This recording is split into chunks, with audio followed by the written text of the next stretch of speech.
Hyundai. మన అందరికీ ఈ పేరు వినగానే వాళ్ళ కార్స్ గుర్తుకు వస్తాయి.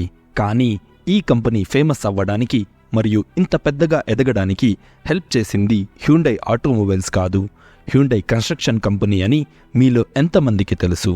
అవును, హ్యుండాయ్ వాళ్ళు ఆటోమొబైల్సే కాక construction, telecom, finance, super markets అని మనకి తెలియని ఎన్నో మార్కెట్లో బిజినెస్ చేస్తున్నారు. కానీ ఇవన్నీ స్టార్ట్ చేసింది 16 ఏళ్ల కూలీ చేసే పిల్లాడు. అండ్ అతను స్టార్ట్ చేసిన మొదటి 3 బిజినెస్ కొన్ని కారణాల వల్ల ఫెయిల్ అయినా సరే మళ్ళీ కొత్త కంపెనీ స్టార్ట్ చేసి ఇప్పుడు మనకు తెలిసిన హ్యుండాయ్ని బిల్డ్ చేశాడు.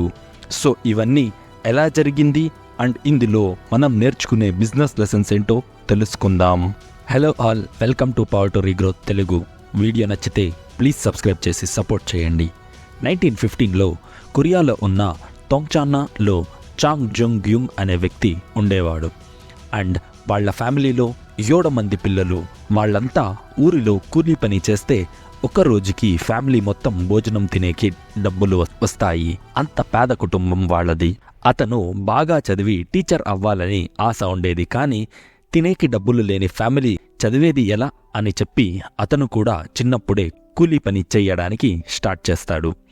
ఇలా చేస్తే ఎక్కువ డబ్బులు రావు అని చెప్పి తన 16 ఏళ్ల వయసులో ఊరికి దగ్గరగా ఉన్న కోవన్ అనే సిటీలో కన్స్ట్రక్షన్ వర్కర్గా జాయిన్ అవుతారు.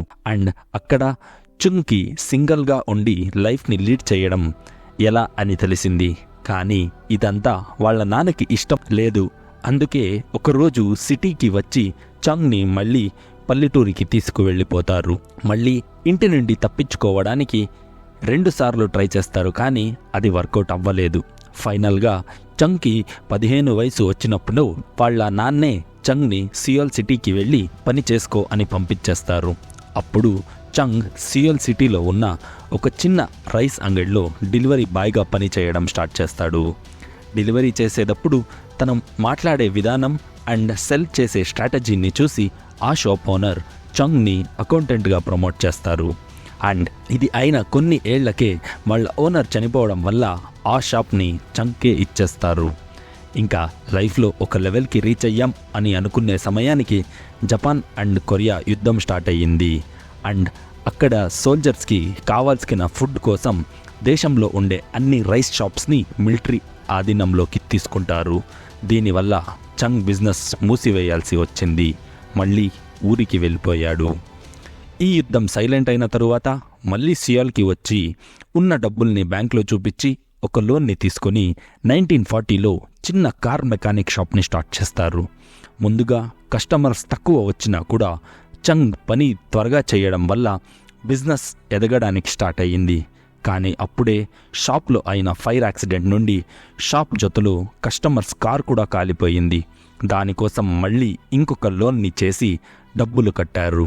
మళ్ళీ షాప్ని రెడీ చేసి బిజినెస్ చేసేకి స్టార్ట్ చేశారో లేదో అప్పుడే మళ్ళీ ఇంకొక యుద్ధం స్టార్ట్ అయ్యింది. ఈ టైం దేశానికి కావాల్సిన వార్ వెహికల్స్ని ప్రిపేర్ చేయడానికి దేశంలో ఉన్న మెకానిక్ షెడ్స్ని కాంక్వర్ చేస్తారు. మళ్ళీ బిజినెస్ మూసివేశారు. ఇలా చంగ్ టైం ఎంత బ్యాడ్గా ఉండింది అంటే తను స్టార్ట్ చేసిన ప్రతి బిజినెస్ ఇలా వేరే కారణాల వల్ల క్లోజ్ అవుతూ ఉండేది.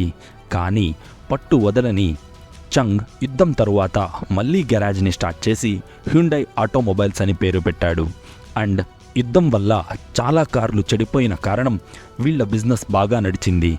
దీనితో వచ్చిన డబ్బులతో తన మొదటి పని అయిన కన్స్ట్రక్షన్ బిజినెస్ హ్యుండాయ్ సివిల్ వర్క్స్ని స్టార్ట్ చేస్తాడు. కానీ చంగ్కి ఎక్స్పీరియన్స్ లేని కారణంగా పెద్ద ప్రాజెక్ట్స్ ఏదీ రాదు. అండ్ 1950లో South Korea and North Korea war start అవుతుంది. అప్పుడు కూడా మీరు ఎక్స్పెక్ట్ చేసినట్టు మళ్ళీ బిజినెస్ క్లోజ్ అవుతుంది. కానీ ఈసారి చంగ్ యుద్ధంలో బిజినెస్ చేయడం స్టార్ట్ చేస్తాడు. అది ఎలా అంటే సౌత్ కొరియాకి వచ్చిన అమెరికన్ సోల్జర్స్కి ఉండడానికి ఒక బిల్డింగ్ని కన్స్ట్రక్ట్ చేయాలి అని ఒక కాంట్రాక్ట్ వస్తుంది. అండ్ ఆల్రెడీ హ్యుండాయ్ సివిల్ వర్క్స్లో పనిచేసిన చంగ్కి ఇది ఒక పెద్ద ఆపర్చునిటీ అనిపించింది. ఈ ప్రాజెక్ట్తో స్టార్ట్ చేసిన చంగ్ అమెరికన్ అథారిటీస్ దగ్గర చాలా క్లోజ్ అయ్యారు. అండ్ వాళ్ళకి కావాల్సిన అన్ని ప్రాజెక్ట్స్ని చంగ్ అండర్టేక్ చేసి వాళ్ళ కన్స్ట్రక్షన్ కంపెనీని పెద్దగా చేశాడు. ఇది అయిన తరువాత చంగ్ నడుపుతున్న గ్యారేజ్ని పెద్దగా చేయడానికి అమెరికాలో ఉన్న తన మిలిటరీ ఫ్రెండ్స్తో కలిసి ఫోర్డ్ దగ్గర ఒక అగ్రిమెంట్ చేసుకుంటారు. దాని ప్రకారం ఫోర్డ్ వాళ్ళ కార్స్ని సౌత్ కొరియాకి ఇంపోర్ట్ చేసి అక్కడ హ్యూండై వాటిని అసెంబల్ చేసి అమ్ముతారు. కానీ కొన్ని ఏళ్ల తర్వాత చంగ్ తనదే ఒక బ్రాండ్ అయిన కార్స్ని అమ్మాలని అడుగుతాడు. దానికి ఫోర్డ్ ఒప్పుకోదు. కానీ అప్పుడే మిత్సుబిషి చంగ్కి ఒక అవకాశం ఇస్తుంది. దీని ప్రకారం మిత్సుబిషి కార్స్ని హ్యూండై బ్యాడ్జింగ్తో సౌత్ కొరియాలో అమ్ముతారు. అలా వచ్చిన మొదటి కారే హ్యూండై పోనీ. అండ్ ఇక్కడి నుండి హ్యూండై ఆటోమొబైల్స్ ఎదిగి ఇప్పుడు వరల్డ్లోనే one of the largest automobile manufactures అయ్యింది. అంతేకాక తన కింద కియా, జెనెసిస్ లాంటి పెద్ద కార్ కంపెనీలని కూడా సృష్టించింది. సో ఇది హ్యూండై వాళ్ళ సక్సెస్ స్టోరీ. ఒక పేదవాడి నుండి ఇప్పుడు world's one of the biggest automobile కంపెనీగా ఎదిగిన స్టోరీ. మీకు ఎలా అనిపించిందో కమెంట్లో చెప్పండి. మళ్ళీ నెక్స్ట్ వీడియోలో కలుద్దాం. నమస్తే.